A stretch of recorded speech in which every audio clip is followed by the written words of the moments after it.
Olá pessoal, tudo bem? Vou explicar um pouquinho sobre o design facade, que ele é utilizado basicamente para simplificar os códigos, ou seja, para que não tenha muita complexidade na classe principal, que seria a classe main.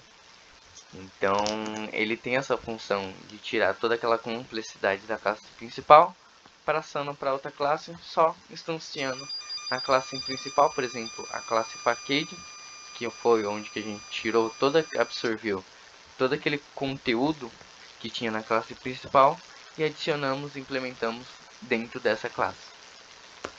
Então esse exercício 1 consistia em pegar uns exemplos que a gente tínhamos de outro design pattern, que foi o Composite, e implementar o Facade. Então no Facade, o que a gente fez? A gente passou todos os métodos e todas as classes dentro desse Facade. Então a gente instanciou aqui, instanciamos aqui, por exemplo, o Composite, criando uma caixa que é onde será os guardados produtos que a gente tem. Então a gente cria aqui os componentes de cada produto, ou seja, cada produto que a gente passa um valor e passa o nome. Então com essa aplicação que a gente fez da classe Facade, na classe principal a gente consegue chamar basicamente o cesta Facade, que foi instanciado aqui em cima, e o método de exibir cesta. O que ele vai fazer?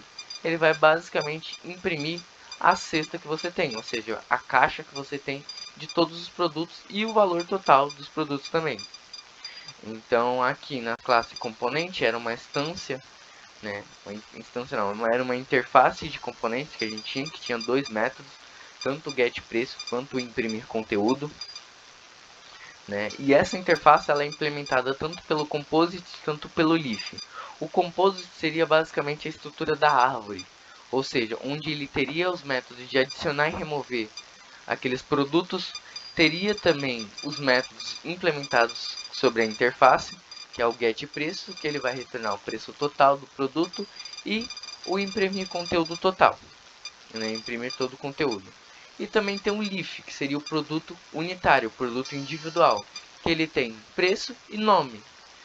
Passando por isso, ele tem um construtor aqui, que passa preço e nome, e ele tem os métodos também do nosso componente. Vou explicar um pouquinho sobre o exercício 2. O exercício 2 ele consistia em criar um pedido, uma estrutura de um pedido. Então, primeiro de tudo, a gente criou a classe produto. No produto a gente tem as variáveis código do produto, preço e categoria do produto. Criei aqui tanto um construtor vazio quanto um construtor passando os três parâmetros. E os seus getters e setters. E o toString. Além disso a gente fez o pedido também. O pedido consistia em uma lista de pedidos e o valor total de todos os pedidos. Então a gente criou um método de adicionar cada item, que a gente vai ver o item do pedido. Então a gente criou um método para pegar o item do pedido e pegar o estoque, que a gente vai ver também. Então aqui ele faz toda uma validação se tiver a quantidade que tem no estoque. Se não tiver, ele vai dizer que a quantidade é insuficiente. Se tiver, ele diz que o item foi adicionado ao pedido com sucesso. Além do mais, a gente tem os métodos de calcular o valor total e o cupom fiscal, que retornaria o valor total de todo o pedido. Então aqui a gente tem item do pedido, também a gente tem uma variável do tipo produto, ou seja, todo item de pedido tem um produto, e a gente tem a quantidade. Então a gente diz no item do pedido qual é a quantidade e qual é o produto que a gente quer. No estoque vai todos os produtos que a gente tem. Então ele tem uma lista de estoque e uma lista de quantidades. Então aqui ele tem alguns métodos também de adicionar produtos ao estoque, que ele seria adicionar o produto à lista de pedidos, ao item. Aí a gente tem o remover produto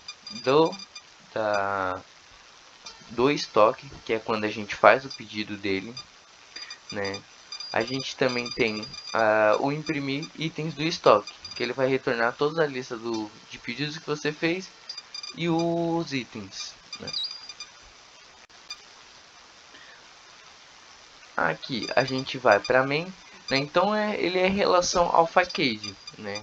Então a gente fez um sistema facade aqui para que tudo que vá na main principal, né, se torne uma classe que a gente possa instanciar na main principal para não ficar tão complexo. Então a gente aqui encapsulou algumas funções, né, como adicionar produto ao estoque, imprimir itens do pedido, adicionar itens ao pedido, imprimir cupom fiscal. Então a gente fez essa parte de facade, né, usando o facade para implementar esse método aqui. E na main a gente só instancia o facade, né, com um sistema e vai instanciando os métodos dessa classe aqui que a gente criou com o facade. Então, sistema imprimir itens do estoque, sistemas adicionar o produto, né? Sistema adicionar item ao pedido, né? Adicionar o estoque. Primeiro a gente adiciona o estoque, depois a gente adiciona o pedido. Bom, eu vou explicar sobre o padrão de projeto, o Design Pattern State, que se refere a estados de um objeto. E baseado nesses estados, eu consigo manipulo o comportamento dele, né? E consigo mudar um estado de um estado para o outro de uma forma mais legível, digamos assim, né? Uma forma mais clara e mais fácil de dar manutenção e implementar, porque você tira todos os if else, switch case que você validaria no caso de um personagem que tem várias ações. Então se baseia mais ou menos três, em três coisas, que seria o estado, né? De forma, no caso, como um contrato, que seria esse estado. O contrato, digamos assim, no caso de um personagem, é pular, correr, abaixar, esperar. Aí poderia ter um outro aqui que é comer. E isso aqui de forma, né, não implementada. E tem as classes concretas desses estados, que seria correr em si, né? O que vai fazer a classe correr, que implementa o estado. E a partir desse estado em si, eu consigo mudar para outro e validar, implementar minhas regras de negócio baseado no estado em si. Então, digamos assim, pegando o exemplo do correr, eu tenho vou mudar meu personagem, está tá em um estado e vai mudar para um outro, né? Digamos assim, está no estado esperar e vai mudar para o correr. Então, o que vai acontecer baseado nisso? Então, você consegue criar uma regra de negócio muito mais fácil e implementar de uma forma mais clara, né? Então, digamos assim, eu tenho aqui meu estado correr, né?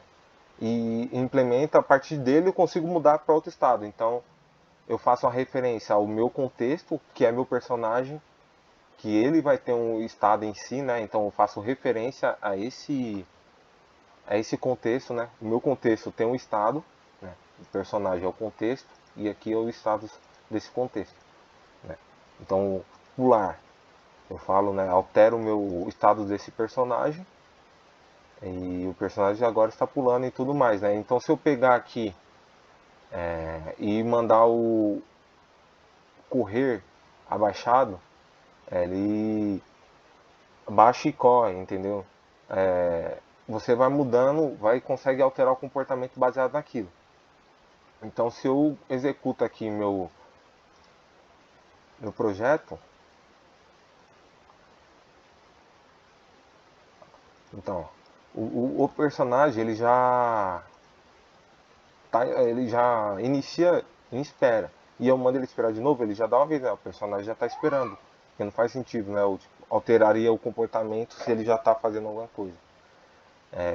Se ele já está nesse comportamento, não vai alterar ele, né? Só daria o aviso.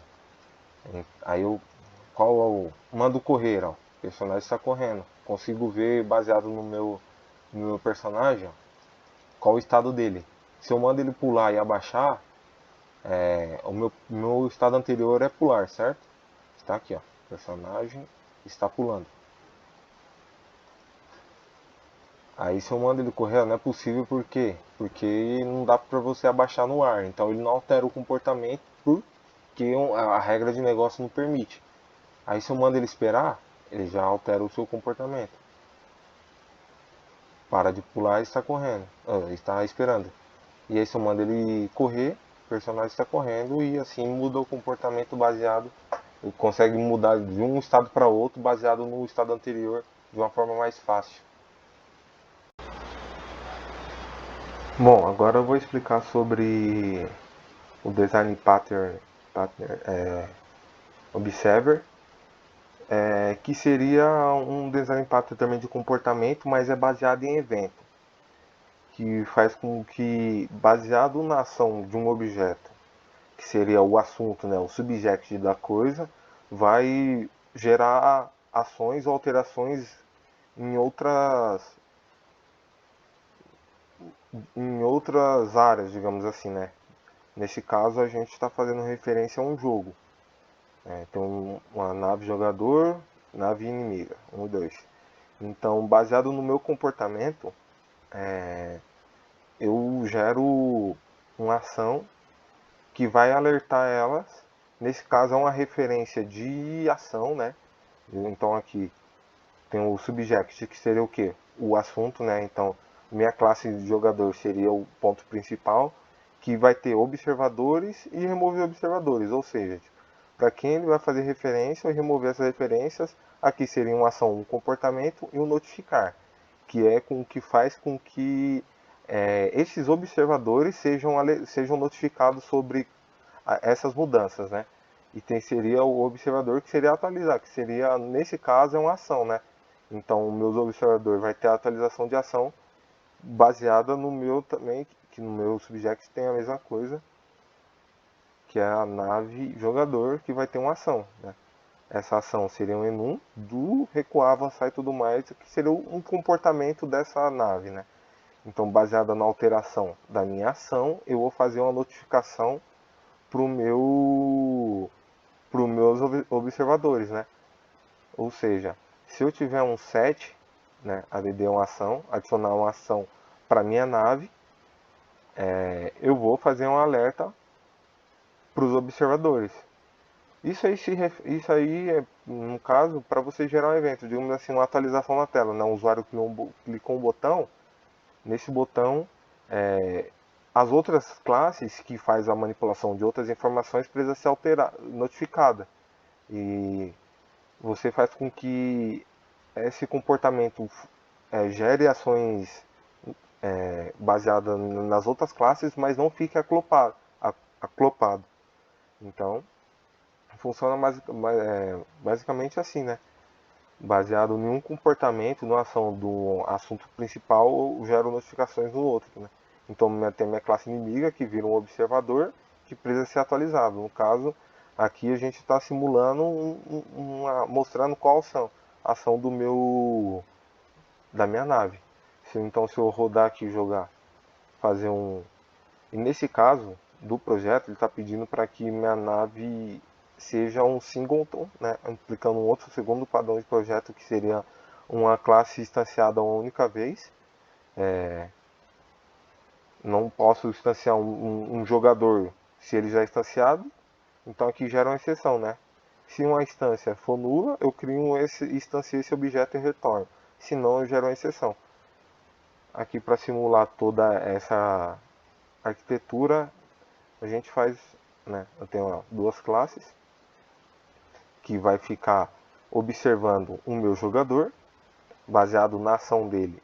Eles vão gerar a notificação, né? Eles vão ser notificados, os inimigos, a nave inimiga, e vai mudar o seu comportamento. Aqui, baseado no exercício, está fazendo que o jogador mude de ações de forma aleatória. Então, se a gente simular aqui,